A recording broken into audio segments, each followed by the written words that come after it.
I wiped my tears as my hands trembled. I tried to compose myself while breathing slowly. I secretly get up because I don't want my raging husband to notice me again. But as I got up, I could feel my knees soaring from my husband's beating. He got angry over the pettiest thing. I wasn't able to answer his question because I was busy with my laptop doing my work report. He couldn't control his anger issues because he thought that I was ignoring him on purpose. That's why he fumed in anger. He almost hit my laptop, but he punched me instead. From the impact of his punch, I collapsed to the ground, and he even kicked my knees whenever I tried to reason with him. It has always been like this. Just in the slightest mistake, he would go mad. There were many times that I attempted to end our marriage, but he would threaten me every time. What's harder is that we are living with his mother, my mother-in-law, and she is fully aware of the abusive behavior of her son, but yet she doesn't care. She never barged in and tried to stop her son whenever he was about to hit me. She even verbally abused me every chance she got. But I know that two of them are wearing two faces because whenever my parents and grandparents came to visit us, they would act good and kind to me. And of course, they would blackmail and debrief me ahead of time that I should act normal, and if I throw them under the bus, they would seriously ruin my life. As if they can. My family is very influential. My grandparents on the mother's side have a generational wealth that dates back to the 60s. My mother's kin are well-known artists and musicians and are honored in the entire country. In short, they are rich and famous. They never wanted me to marry my husband James because, aside from being born from a different social class than us, he has a record of being mischievous. But we fell in love with each other in college, and here we are, married for almost 5 years. As the firstborn grandchild, it is expected that I will carry the family's legacy soon.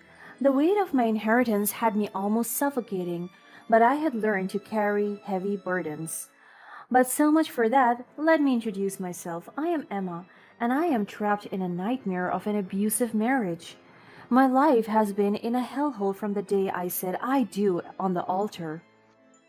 How I wish I listened to my parents when they said that I shouldn't be marrying my husband, but he was so good back then. No sign of evilness could be seen in his whole existence, and I could say that I was deceived. James, my husband, is a master of manipulation, and his mother, Rita, pulled the strings from behind the scenes. I am certain of this. Both of them work together to abuse me even if I have done nothing wrong.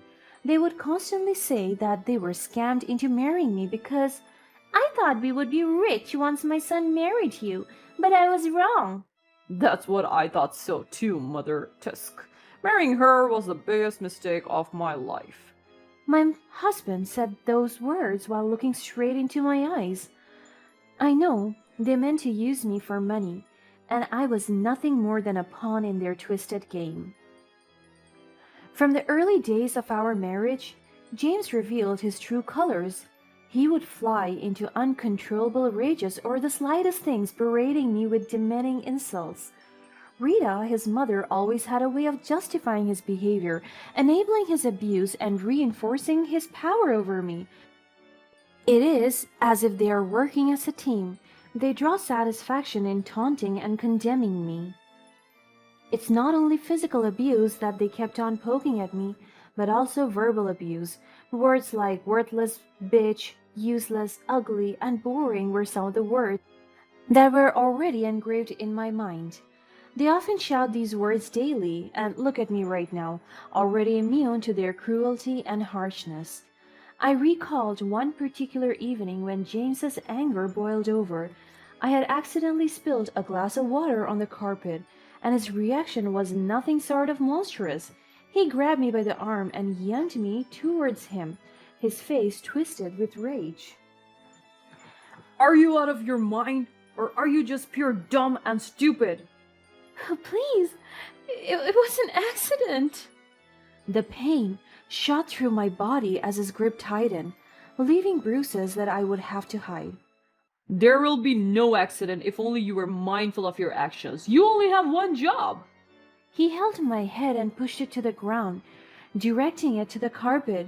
You see that? You made that mess. All you do is make a mess out of everything. Oh well, because you're a mess yourself. Please, James, it hurts. Do you think I care? Well, fuck that, because I don't.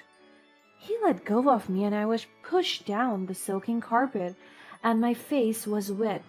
I got up immediately, but as I tried to retreat, Rita intervened, her voice dripping with disdain. You're lucky to have him. Lucky? In what dimension do being lucky and having a relationship with James have in common? You always give my son a hard time and even a headache. You are not good for him. She sneered at me, her words like venomous daggers aimed at my already fragile spirit. Of course, James, her precious boy, always came first. Oh, I just want to end everything.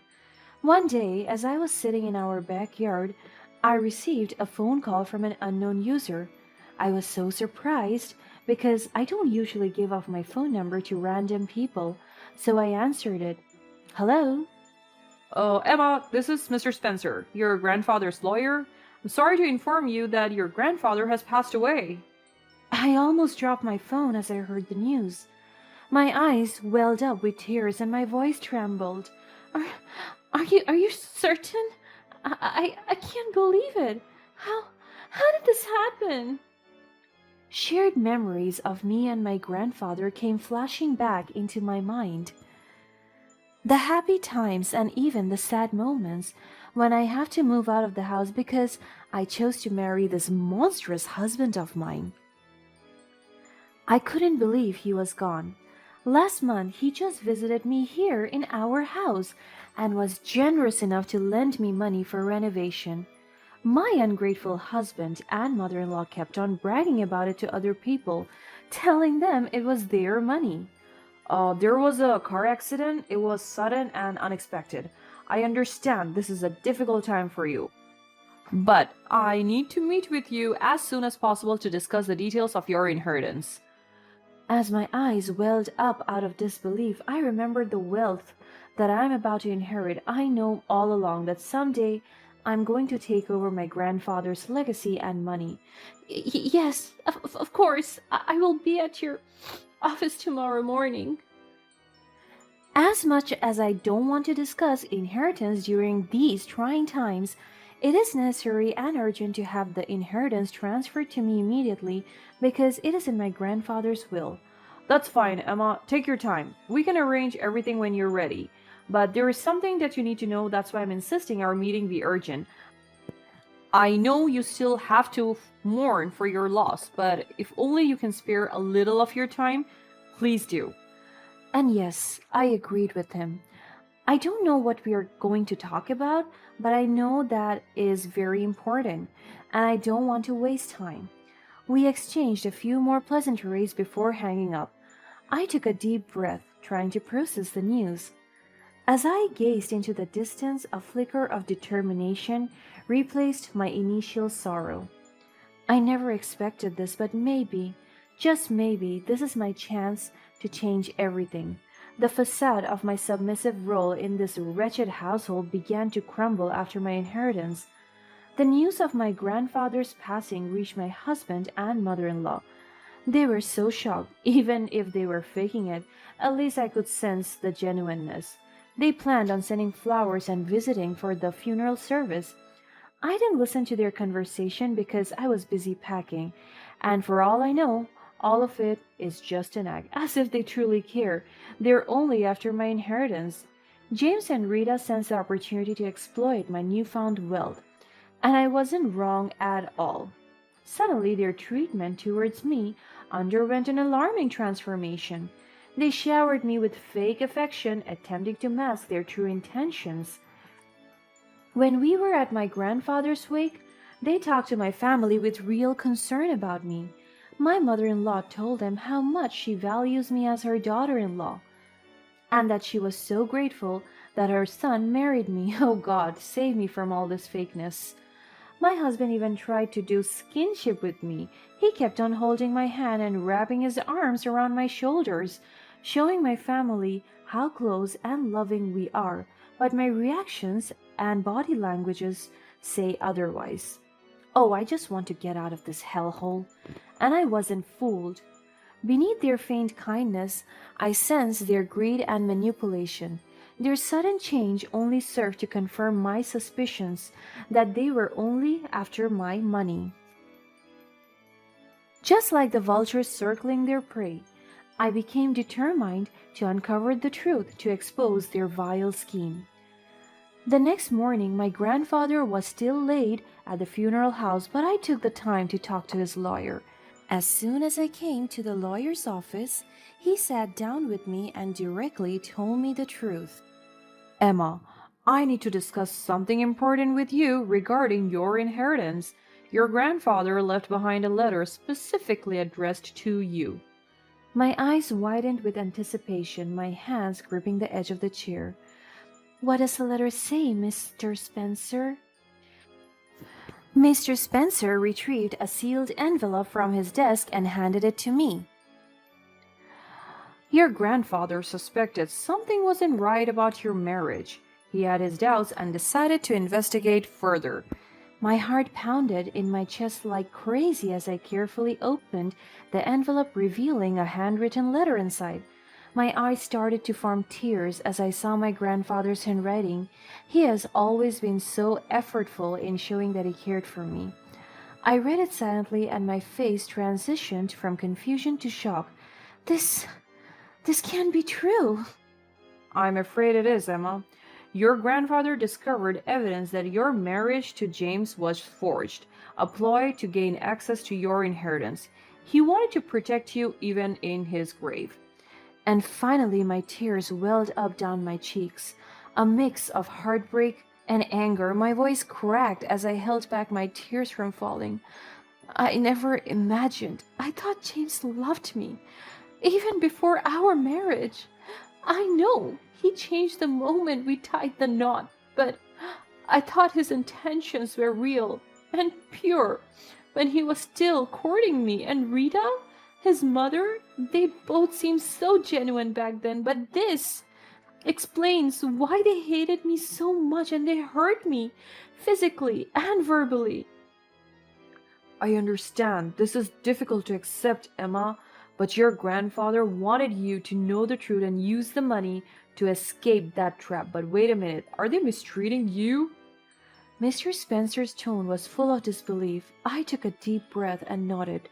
I wiped away my tears. Yes, they do, but I know karma will soon come for them. But anyway, thank you, Mr. Spencer. I won't let their deceit define my life anymore. I will gather evidence and fight back. I admire your strength, Emma. I will do everything in my power to support you legally. We will hold them accountable for their actions. I stood up, my posture straightening with newfound courage.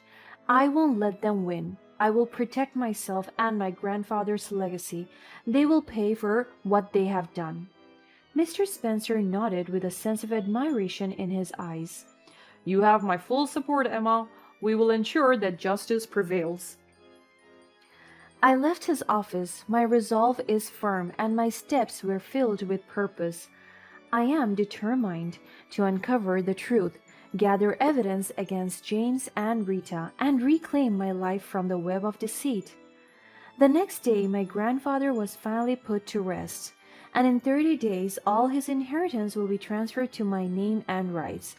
But as soon as I went home, I couldn't still escape the continued physical abuse at James's hand. He kept on tormenting me about my inheritance, asking, "Where is it and why am I not giving him any?" I kept on telling him that I don't have it yet, but he slapped me instead. On several occasions, his anger would reach such heights that he would lash out at me with violent force. I would bear the brunt of his blows both physically and emotionally. The scars run deep, hidden beneath the layers of makeup and long-sleeved clothing. Even if I have the privilege of having a lawyer now, I still let them do this to me because I am gathering evidence. I secretly recorded his abuses every time I sensed that he was about to hurt me, and whenever I have bruises, I took a picture of it and compiled it. The same goes for my past bruises. And through it all, his mother watched with cold detachment. Her silent approval was fueling James's brutality all this time. She reveled in the control they exerted over me, relishing the power dynamics that kept me trapped in their toxic grip.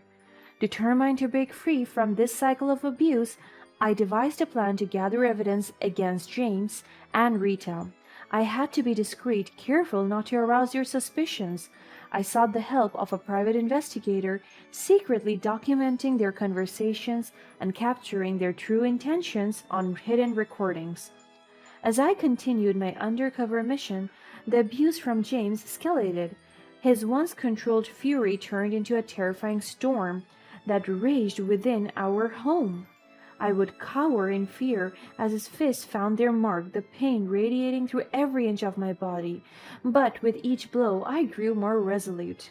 My strength and determination were fueled by the knowledge that freedom was within reach. The day of reckoning finally arrived. Armed with the evidence I had painstakingly collected, I confronted James and Rita. We need to talk.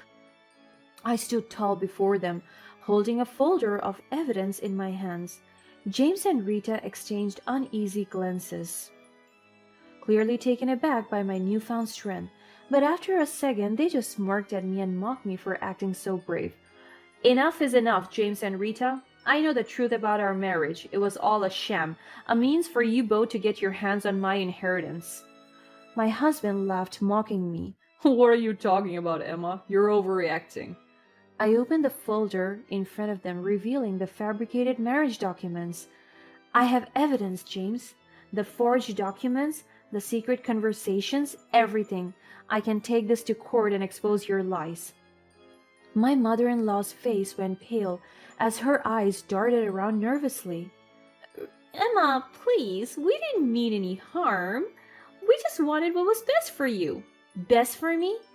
Is this how you define love and care? Through abuse and manipulation? You both thought you could control me, but not anymore. All you think was what's best for the both of you, and that's my inheritance. You don't even care about the pain you've caused me. James's anger flared once again as he stood up harshly and took a step towards me, his face contorted with rage. He gritted his teeth as he reached for my neck, but I stepped back so that he couldn't lay his hands on me. You think you can threaten us? We have got our ways, Emma. Don't push us too far. Just as James raised his hands once again, ready to strike me, the sounds of sirens pierces the air. My face breaks into a triumphant smile. Oh, don't worry, James. I have taken precautionary measures. The authorities are on their way. James froze, his anger dissipating, and it is now replaced by fear. His mother clutched onto James's arm as her eyes widened with panic. Oh, it feels so good to see them becoming the underdog now. Emma, please, don't involve the police. We'll do anything you want. Just give us a chance. My smile faded, my eyes filled with a mix of pity and resolve. It's too late for your empty promises, Rita. You've shown your true colors for far too long. It's time for the law to intervene. I deserve to have my justice, and I will let the law decide. Moments later, the sound of police sirens grew louder. James and Rita exchanged terrified glances, realizing their fate is already sealed. I stood tall, my voice filled with determination as I addressed them one last time. This is the end of the line, James and Rita. You will face the consequences of your actions, and I will finally find the freedom and justice I deserve. The police busted through the front door, ready to take control of the situation. James and Rita's faces turned pale further as their hopes of escape faded away. The authorities arrested them, and legal proceedings followed. I stood before the court, recounting the horrors I had experienced, from the false marriage to the abuse they did to me. I presented the damning evidence that painted James and Rita as the monsters they truly were. With a swift and just verdict, the judge pounded the gavel, sealing their fate as guilty of the crimes they committed. James and Rita were convicted of their heinous acts. At that moment, a weight lifted from my shoulders, replaced by a newfound sense of liberation and justice.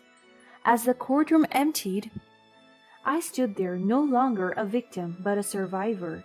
The scars that adorned my bodies were reminders of the battles I had fought and the strength I had summoned. The truth had set me free, breaking the chains of abuse that had bound me for far too long.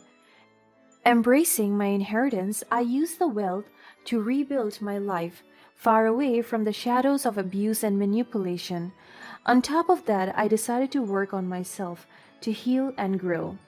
I dedicated myself to advocacy and raising awareness about domestic abuse, determined to break the cycle for others who found themselves trapped in similar situations.